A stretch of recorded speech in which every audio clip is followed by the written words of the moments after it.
Hello students, तो आज की वीडियो में हम डिस्कस करने वाले हैं बी फार्मेसी 8th सेमेस्टर के subject pharmaceutical regulatory science subject का यूनिट 1। तो उससे पहले स्टूडेंट्स, अगर आपने मेरे चैनल को सब्सक्राइब नहीं किया है तो सब्सक्राइब कर लीजिए, जिससे आगे आपको और भी इस सब्जेक्ट के यूनिट्स की वीडियोस मिलते रहेंगे और इम्पोर्टेंट क्वेश्चंस मिलते रहेंगे। और अगर सब्सक्राइब कर चुके हैं तो मेरी वीडियो को लाइक कर दीजिए। तो टाइम वेस्ट नहीं करते हुए हम हमारा यूनिट 1 स्टार्ट करते हैं। यूनिट 1 में हमको क्या क्या पढ़ना है, सबसे पहले हम देखते हैं सब्जेक्ट का मतलब क्या होता है। Pharmaceutical regulatory science, pharmaceutical regulatory science का मीन्स फार्मास्यूटिकल इंडस्ट्री में अगर कोई न्यू ड्रग आपको इन्वेंट करना है या कोई भी चीज़ अगर फार्मास्यूटिकल इंडस्ट्री में हो रही है तो उसको आप कैसे रेगुलेट करोगे, उसका स्टेप बाय स्टेप प्रोसेस हम देखेंगे। तो यूनिट 1 में हमको क्या क्या पढ़ना है, तो यूनिट 1 में सबसे पहले हम देखेंगे कि new drug discovery and development क्या होता है, उसके बाद उसके क्या क्या स्टेजेस होते हैं। सेकेंड हम देखेंगे स्टेजेस ऑफ ड्रग डिस्कवरी। उसके बाद हम देखेंगे ड्रग डेवलपमेंट प्रोसेस क्या होता है, प्री क्लिनिकल स्टेजेस में क्या क्या स्टडी करनी पड़ती है, नॉन क्लिनिकल एक्टिविटीज़ क्या होती हैं, क्लिनिकल स्टडीज़ क्या क्या होती हैं, इनोवेटर एंड जेनेरिक मेडिसिन क्या होती हैं, जेनेरिक्स का कॉन्सेप्ट और जेनेरिक ड्रग डेवलपमेंट देखेंगे। तो फिर हम स्टार्ट करते हैं। तो सबसे पहले हम देखते हैं कि इसका न्यू ड्रग डिस्कवरी का डेफिनेशन क्या होता है। ओके स्टूडेंट्स, तो जो प्रोसेस होती है किसी भी ड्रग को डिस्कवर करने की और डेवलप करने की, किसी भी न्यू ड्रग को अगर आप क्या कर रहे हो, डिस्कवर कर रहे हो या डेवलप कर रहे हो, तो वो बहुत ही ज़्यादा कॉम्प्लेक्स और चैलेंजिंग प्रोसेस होता है।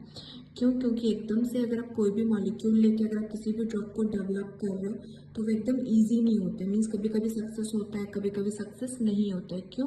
क्योंकि हम वो अपनी हाइपोथेसिस लेकर ही करते हैं। हाइपोथेसिस मीन्स हम वो अज्यूम किए हैं कि पर्टिकुलर मॉलिक्यूल क्या इफेक्ट देगा, लेकिन अभी हमको पता नहीं है। तो वही होती है हाइपोथेसिस। हाइपोथेसिस को लेकर हम एकदम बहुत सारे मॉलिक्यूल्स को परचेस किए थे, उससे ड्रग डिस्कवर की, तो ज़रूरी नहीं है कि वो सक्सेसफुल होगा ही कि नहीं होगा। तो इसीलिए वो बहुत ज़्यादा कॉम्प्लेक्स और चैलेंजिंग प्रोसेस होता है। तो उसको बहुत सारे सेवरल स्टेजेस में उसको डिवाइड किए हैं। सबसे फर्स्ट होता है प्री डिस्कवरी। प्री डिस्कवरी क्या होती है? डिस्कवरी के पहले का स्टेज होता है। डिस्कवरी के पहले का स्टेज मीन्स बेसिक, उसमें हम क्या करते हैं, रिसर्च करते हैं किसका किसी जिस भी डिजीज़ के लिए हमको मेडिसिन बनानी है, उस डिजीज़ के मैकेनिज्म का हम क्या करते हैं, रिसर्च के थ्रू स्टडी करते हैं। और स्टडी करने के बाद हम सोचते हैं कि ठीक है, अब हम पर्टिकुलर उस डिजीज़ के कौन से स्टेज को हम क्या करेंगे, टारगेट करेंगे, और कौन से स्टेज को ट्रीट करने के लिए हम मेडिसिन बनाएंगे। ठीक है स्टूडेंट्स, तो वो होता है प्री डिस्कवरी। उसके बाद हम देखेंगे ड्रग डिस्कवरी। ड्रग डिस्कवरी, अब हम क्या किए, अब हम प्री डिस्कवरी देख लिए कि हमको कौन से मेडिसिन के ऊपर करना है और कौन से मेडिसिन के कौन से मैकेनिज्म को हमको टारगेट करना है। अब देखते हैं, अब उस पर्टिकुलर मैकेनिज्म के लिए अब हम ड्रग की डिस्कवरी करेंगे। तो ड्रग डिस्कवरी में क्या करेंगे, इसके लिए हम लोग साइंटिफिक रिसर्च करेंगे डिफरेंट टाइप के मॉलिक्यूल्स का। और मॉलिक्यूल्स का रिसर्च करने के बाद हम देखेंगे कि हम जो मॉलिक्यूल को सेलेक्ट कर रहे हैं वो मॉलिक्यूल की केमिकल प्रॉपर्टी वैसी है कि नहीं है कि वो पर्टिकुलर डिजीज के पर्टिकुलर सिम्टम को टारगेट करके ट्रीट कर सकती है या फिर नहीं कर सकती है। उसके बाद थर्ड स्टेज होता है प्री क्लिनिकल डेवलपमेंट। अब हमने डिजीज़ देख लिया, कौन से डिजीज़ पे हमको क्या करना है, ड्रग की डिस्कवरी करनी है, कौन से मॉलिक्यूल को हमको डिस्कवर करना है। अब हम मॉलिक्यूल भी बना लिए और हम मेडिसिन भी बना लिए। अब उसका क्या करेंगे, pre clinical development. Pre clinical development क्या होता है स्टूडेंट्स, इसमें क्या करते हैं, जो रिसर्चर्स होते हैं, जो साइंटिस्ट होते हैं, वो जो मॉलिक्यूल बनाते हैं, उन मॉलिक्यूल का पहले in vitro and in vivo क्या करते हैं, स्टडी करते हैं कि वो मॉलिक्यूल सेफ है कि नहीं है। In vitro means in vitro and in vivo, it means या तो हम पर्टिकुलर सेल के मतलब पर्टिकुलर ऑर्गेनिज्म या पर्टिकुलर कोई भी पर्टिकुलर जैसे कि एनिमल पे हम लोग स्टडी करें, मीन्स एनिमल के सेल के अंदर इन विट्रो। और इन विवो का मतलब क्या होता है, या फिर हम उसको पर्टिकुलर सेल या टिश्यू जिस पे भी हम स्टडी करें उसको उसके बॉडी से बाहर निकाल के बाहर स्टडी करना, तो वो होता है प्री क्लिनिकल स्टडीज। उसके बाद हम लोग जो भी मॉलिक्यूल हमने आइडेंटिफाई किया उसका प्री क्लिनिकल स्टडी करते हैं। उसके बाद आता है क्लिनिकल डेवलपमेंट। मीन्स अब हमने उसको नॉर्मल ऐसे ही स्टडी कर लिया, अब हमको क्या करना है, उसको लिविंग ऑर्गेनिज्म के ऊपर स्टडी करना है, मीन्स ह्यूमंस के ऊपर स्टडी करना है। अगर वो ड्रग इन वीवो और इन विट्रो मीन्स एनिमल के ऊपर उसकी स्टडी की तो वो सक्सेसफुली अपना रिजल्ट शो किया, इन विट्रो में भी शो किया। अब जब वो एनिमल्स पे शो किया उसके बाद हम उसमें क्लिनिकल डेवलपमेंट पे आते हैं, मीन्स अब उसको किस पे करेंगे, अब उसकी स्टडी करेंगे ह्यूमंस के ऊपर। ह्यूमंस पे भी स्टडी करने के लिए उसके बहुत सारे क्या होते हैं, स्टेजेस और फेसेस होते हैं। एक बार में ही उसको क्लिनिकल डेवलपमेंट में सिर्फ एक फेज से उसको अप्रूव नहीं करते हैं, उसके भी क्या होते हैं, बहुत सारे फेजेस होते हैं। उसके बाद उसको क्या किया जाता है, अप्रूव किया जाता है। ओके स्टूडेंट्स, अब नेक्स्ट देखते हैं रिव्यूइंग अप्रूवल। नेक्स्ट स्टेप होता है, अब हम उसको क्लिनिकल डेवलपमेंट में भी वो पास हो गया, अब उसके बाद उसमें क्या आएंगे, अब उसको पूरा वो स्टेप क्लियर कर लिया, अब उसको क्या करेंगे, अब उसका अप्रूवल होगा। अप्रूवल के बाद उसका पोस्ट मार्केटिंग होगा, देन उसकी मार्केटिंग कर दी जाएगी। मीन्स ये सारे डेटा को कलेक्ट करेंगे। कौन सारे डेटा को कलेक्ट करेंगे, प्री क्लिनिकल, क्लिनिकल डेवलपमेंट के डेटा को कलेक्ट करेंगे, फिर उसको अप्रूवल के लिए भेजेंगे। इफ अगर वो अप्रूव हो गया तो उसको मार्केट में फिर क्या कर देंगे, लॉन्च कर देंगे। अब नेक्स्ट तो स्टूडेंट नेक्स्ट है drug development process. Drug development process ये आपके सिलेबस का नेक्स्ट पार्ट है। इसमें क्या देखना है कि किसी भी ड्रग को अगर डेवलप करते तो उसका प्रोसेस क्या होता है। तो स्टूडेंट ज़रूरी नहीं है कि अगर लेबोरेटरी में बहुत सारे कंपाउंड्स की टेस्टिंग की जाती है तो ज़रूरी नहीं जितने कंपाउंड की टेस्टिंग हो रही है वो सारे को आप क्या कर दें, लॉन्च ही कर दें। किसी भी ड्रग को डेवलप करने के बाद उसको मार्केट में लॉन्च करने के लिए बहुत सारी सेवरल एक्टिविटीज़ होती है। वो सारे एक्टिविटी को अगर कोई ड्रग अगर क्रॉस करेगा तभी वो क्या होगा, मार्केट में लॉन्च होगा स्टूडेंट्स। तो ऐसे बहुत सारे जो कंपाउंड्स होते हैं, 1000 ऑफ कंपाउंड्स जो होते हैं, जो क्या होते हैं लेबोरेटरी में टेस्ट किए जाते हैं, बट कुछ ही कंपाउंड जो होते हैं वो क्या होते हैं, वो रिलीज होते हैं मार्केट में। ठीक है स्टूडेंट्स, तो उसकी क्या क्या प्रोसेस होता है, मतलब कौन कौन से स्टेजेस होते हैं, जिस स्टेजेस को क्रॉस करने के बाद किसी भी ड्रग को क्या मिलता है, अप्रूवल मिलता है। तो फर्स्ट क्या होता है, pre clinical stage. Pre clinical stage में क्या होता है स्टूडेंट कि जो भी आप चूज़ किए उसको आप पहले क्या करोगे, एनिमल्स पे टेस्टिंग करोगे। इफ़ अगर आप उसको एनिमल्स पे टेस्टिंग करोगे और एनिमल पे भी वो सेम इफेक्ट ही दिखा रहा है जो इफेक्ट हमको चाहिए, तो वो फिर क्या होगा, फिर वो आगे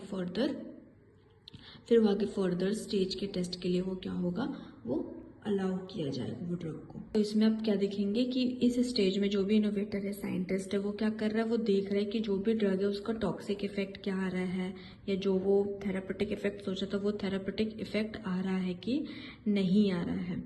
ठीक है स्टूडेंट्स, तो जब प्री क्लिनिकल टेस्ट के बाद ही जो रिसर्चर होगा वो क्या सोचेगा कि वो जो हाइपोथेसिस बनाया था, हाइपोथेसिस मतलब वो पर्टिकुलर ड्रग के बारे में एक अजम्पशन बनाएगा कि ये जो ड्रग है, मीन्स पर्टिकुलर जो ड्रग है वो प्री डायबिटिक मीन्स वो डायबिटीज़ के लिए इफेक्ट शो कर रहा है। तो उस ड्रग का वो क्या करेगा, पहले प्री क्लिनिकल टेस्ट करेगा। प्री क्लिनिकल टेस्ट में एनिमल्स पे अगर वो ड्रग डायबिटीज़ को ट्रीट कर रहा है तो उसकी हाइपोथेसिस क्या होगी, सही प्रूफ होगी कि हाँ ये एनिमल्स में कर रहा है, मीन्स प्री क्लिनिकल स्टडी में ये इफेक्ट शो कर रहा है, तो उसको क्लिनिकल टेस्ट के लिए हम अप्रूव कर सकते हैं। फिर सेकेंड आता है क्लिनिकल ट्रायल। क्लिनिकल ट्रायल जो होता है स्टूडेंट्स वो पर्टिकुलर ह्यूमंस पे किया जाता है और इसमें बहुत सारे जो क्वेश्चंस होते हैं, मीन्स पर्टिकुलर ड्रग की सेफ्टी क्या है, उसकी एफिकेसी क्या है, मीन्स उसका पावर कितना है, उस ड्रग का वैक्सीन बनाना है या उस ड्रग की थेरेपी हमको देनी है, या उसका हमको कितना डोज का मेडिसिन बनाना है, ये सब हमको किसमें पता चलता है, क्लिनिकल रिसर्च में पता चलता है। क्लिनिकल रिसर्च जो होता है स्टूडेंट्स वो ह्यूमंस पे किया जाता है। ठीक है स्टूडेंट्स, तो before clinical trial begins researcher review prior information about the drug to develop research question and objectives. तो क्लिनिकल ट्रायल स्टार्ट होने से पहले ही रिसर्चर्स जो होते हैं वो उस ड्रग के बारे में बहुत सारी इन्फॉर्मेशन पहले ही दे देते हैं ताकि लोग या फिर जो भी मतलब अप्रूव करने वाला है वो ड्रग को, वो उस ड्रग के रिगार्डिंग आपसे डिफरेंट टाइप्स ऑफ क्वेश्चंस कर सके। तो अब क्लिनिकल रिसर्च के भी जो होते हैं स्टूडेंट्स 5 फेजेस होते हैं, 5 phases of clinical trial. First होता है फेज 0 क्लिनिकल ट्रायल। ये जो स्टेज होता है, ये जो फेस होता है, इस फेस में ह्यूमंस पे किया जाता है, बट इसमें बहुत लेस नंबर ऑफ ह्यूमंस होते हैं। जैसे कि इस फेस में मुश्किल से 10 to 15 healthy volunteers means healthy humans पे इस ड्रग की टेस्टिंग की जाती है। फिर उसका देखा जाता है कि उसका फार्माकोलॉजिकल एक्शन क्या है, मीन्स उसका वो कोई टॉक्सिक इफेक्ट तो कॉज नहीं कर रहा है, उसका फार्माकोलॉजिकल एक्शन वो प्रॉपर शो कर रहा है कि नहीं कर रहा है। सेकेंड आता है फेज 2, फेज 1 आता है सेफ्टी एंड डोजेस। इस फेज में क्या करते हैं, इस फेज में भी ह्यूमंस को ही लिया जाता है, बट इस फेज में ह्यूमंस का नंबर बढ़ा दिया जाता है। जैसे उस पर 20 to 80 हेल्दी वॉलंटियर्स के ऊपर ये पर्टिकुलर 20 to 80 ऐसे हेल्दी वॉलंटियर्स लेंगे, उनमें पर्टिकुलर उस ड्रग की क्या की जाती है, टेस्टिंग की जाती है। तो इसमें जैसे कि इस पर बेसिकली कौन कौन सा ड्रग का किया जाता है, तो डायबिटीज़ पेशेंट हो गए, इस टाइप के पेशेंट्स के ऊपर ड्रग की ट्रायल की जाती है। नेक्स्ट होता है फेज टू ट्रायल्स में efficacy and side effect. Phase 2 trial जो होता है ये भी ह्यूमंस पे किया जाता है, बट इसमें जो ह्यूमंस के जो हेल्दी वॉलंटियर्स के जो नंबर होते हैं वो फ्यू हंड्रेड होते हैं, मीन्स 100 200। इस फेज में क्या फाइंड किया जाता है कि ड्रग की एफिकेसी क्या है, मीन्स ड्रग कितनी पावर का है और उससे कितना साइड इफेक्ट उस ड्रग से हमको मिल रहा है। और उसके बाद हम देखते हैं कि एफिकेसी देख मीन्स कितना अमाउंट ऑफ ड्रग देने से वो अपना एक्शन शो कर रहा है, उसके साइड इफेक्ट्स क्या हैं, और उसका जो हम थेरापेटिक इफेक्ट सोचे थे वो थेरापेटिक इफेक्ट वो शो कर रहा है कि नहीं कर रहा है। नेक्स्ट आते हैं student phase 3 efficacy and adverse drug reaction monitoring. इस फेज में रिसर्चर जो होते हैं वो क्या करते हैं, इसमें कुछ पर्सन्स पे नहीं करके इसमें अब क्या किया जाता है, थाउजेंड्स ऑफ पीपल्स को लिया जाता है, 300 to 3000 वॉलंटियर्स को लिया जाता है इस फेज में। और इस फेज में पर्टिकुलर क्या देखा जाता है कि ये हर टाइप के पेशेंट्स के ऊपर मीन्स पर्सन टू पर्सन उनके बॉडी की एक्टिविटी क्या करती है, वेरी करती है, मीन्स डिफर करती है। तो इसमें ये देखा जाता है कि हर टाइप के पेशेंट के ऊपर ये अपना इफेक्ट शो कर रहा है कि नहीं कर रहा है। फेज 2 जो होता है स्टूडेंट्स वो बहुत less number of side effect बता पाता है, बट फेज 3 जो होता है वो डिफरेंट टाइप के क्या क्या और साइड इफेक्ट्स आ सकते हैं, क्या क्या एडवर्स इफेक्ट आ सकते हैं, वो सबको इस फेज में क्या किया जाता है, बताया जाता है। क्योंकि इसमें क्या हो रहा है, 1000 number of volunteers, healthy volunteers क्या कर रहे हैं, इस फेज में इंक्लूड हो रहे हैं। तो डिफरेंट टाइप के पीपल्स में डिफरेंट टाइप के साइड इफेक्ट होंगे। इसके बाद फेज 3 के बाद आता है phase 4 post market drug safety monitoring. ये जो होता है इसका कोई पर्टिकुलर फिक्स ड्यूरेशन नहीं होता है। इसमें क्या किया जाता है, मेडिसिन को मार्केट में लॉन्च कर दिया जाता है, उसके बाद हर 2-2 साल में देखा जाता है अब ये मार्केट में लॉन्च हो गया, अभी डिफरेंट टाइप के ह्यूमंस के ऊपर इसकी ट्रायल की जाती है, मीन्स अब इसको मार्केट में लॉन्च कर दिया, अब हर टाइप के पेशेंट्स क्या कर रहे हैं, इसको ले रहे हैं और यूज़ कर रहे हैं। लॉन्च कर दिया, अब हर टाइप के पेशेंट्स क्या कर रहे हैं, इसको ले रहे हैं और यूज़ कर रहे हैं। अब हर 2-2 साल के बाद ये देखा जाता है कि ये न्यू ड्रग का हर 2-2 साल में कितने कंप्लेंट्स आए, मीन्स कितने साइड इफेक्ट, कितने अलग अलग टाइप के साइड इफेक्ट रिकॉर्ड किए गए, या इसका कितना थेरापेटिक इफेक्ट रिकॉर्ड किया गया। तो ये होता है post market drug safety monitoring, means market में लॉन्च करने के बाद अभी क्या उसके कोई अलग से साइड इफेक्ट पता चले, अलग से कोई एडवर्स इफेक्ट पता चला, तो ये किस में आता है, ये आता है stage 4 post market drug discovery. तो स्टूडेंट